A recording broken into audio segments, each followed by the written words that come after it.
This is AJ's Wild Stories, Episode 3, Ghetto Vigilante. All right, so this story takes place in the same location that I was talking about in last episode.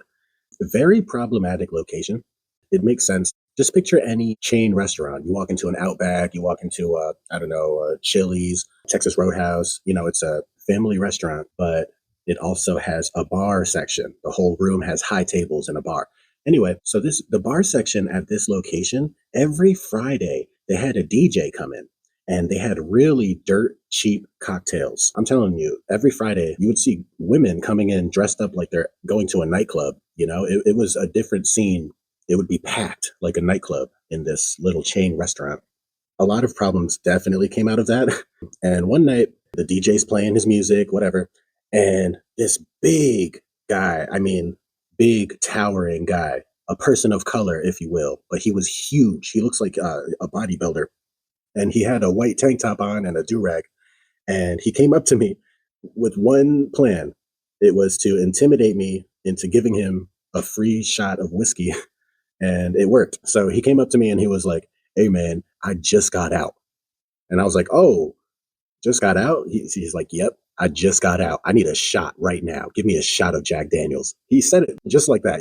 And I gave him his shot. I was not even expecting him to pay. He walked away right when I gave him the shot.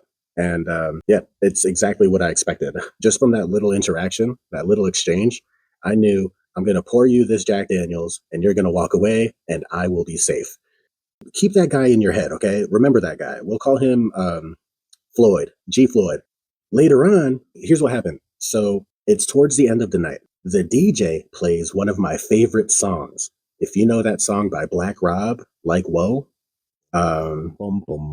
We back it, then flip it like whoa. Cars we jack it, then strip it like whoa. Fully equip it, front to back like whoa. Spitting on things that come from whoa. You know what I mean?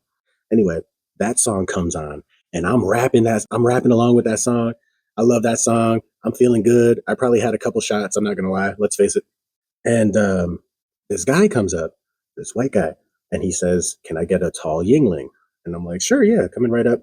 But what happened was I was in the middle of putting an order in the computer, and he came up to me while I was in the middle of putting in this order. So I was preoccupied with putting that in. I was totally going to pour him a Yingling right after. But I think he was upset because I was singing along with that song. So he said something like, "Hey, less rapping, more working, please."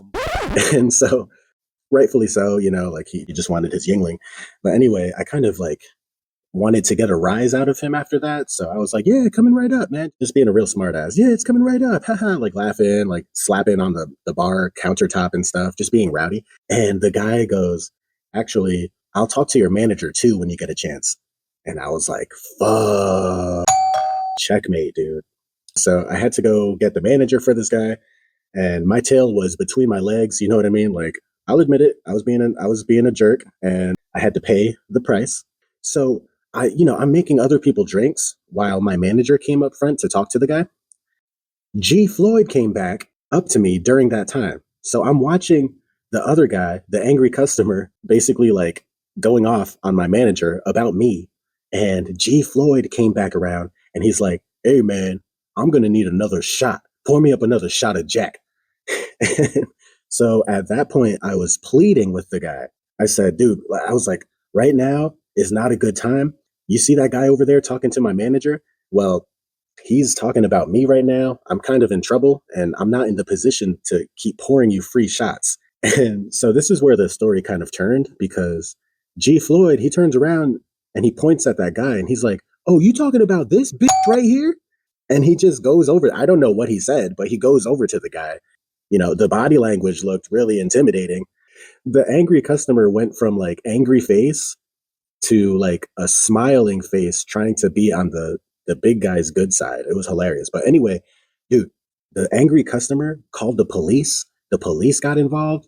When the police showed up, he was like, "Oh, I need you to breathalyze every bartender in this restaurant. They're all drunk right now." And obviously that didn't happen. That would be like a breach of my constitutional rights for a cop to just say, "Hey, you heard the man, blow into this." But anyway, nothing really came out of that. But I was behind the scenes pulling strings, and The Hood Vigilante saved the day. This was AJ's Wild Stories, Episode 3, Ghetto Vigilante.